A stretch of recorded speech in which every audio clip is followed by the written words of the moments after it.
So this is something y'all should think about when you're thinking about your future. What are you gonna do at 27 years old? If you die at 27, what legacy are you gonna leave behind?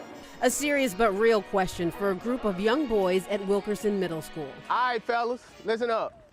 Today, we're going over art and culture. Growing Kings founder Marcus Carson says that he wants to be a part of the solution, as in the solution to help curtail the growing epidemic of violence and dangerous behavior amongst urban at-risk boys.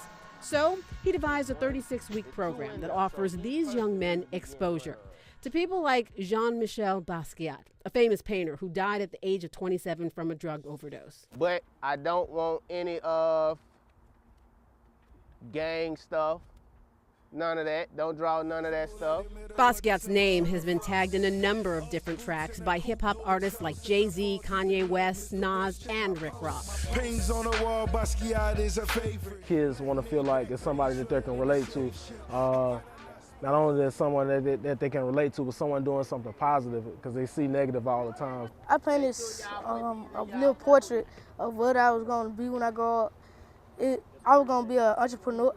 I'm going to be an entrepreneur when I grow up, and I want to have my own clothing line, and it's going to be called More Swag. Cineas Williams has big dreams and a plan. Plus, I would like to be the president of the United States one day. Also, if I do not make to fulfill my dream as an entrepreneur. This sharp-dressed young man is already the school's vice president.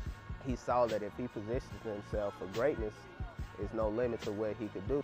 In fact, many of these young men in this program are on the honor roll, but that wasn't always the case. When I actually started implementing the program, 5-year-old sixth graders that couldn't read or write. They couldn't read a sentence or write a complete sentence. So I was like, there has to be something to address this issue. So Carson took some sage advice from his father. Just get a kid something to read. It don't matter what they read, just give them something to read. According to the Literacy Council, there are 92,000 illiterate adults in central Alabama. That's why Growing Kings focuses on literacy and building the foundation of academic and lifelong success.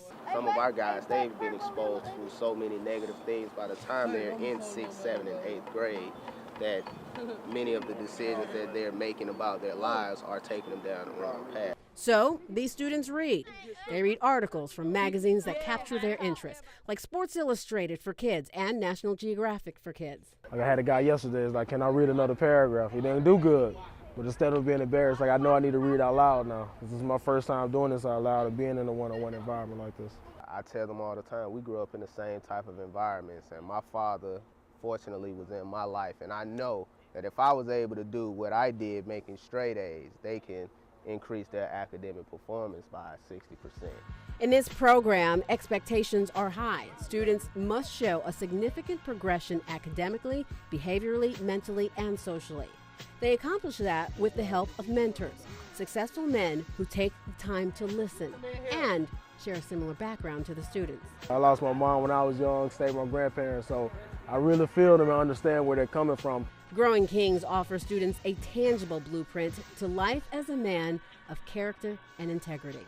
To grow up and be a good man, have a good job, have some children, do better in my life, have my own business. We want to have tons of leaders and not just a few of us.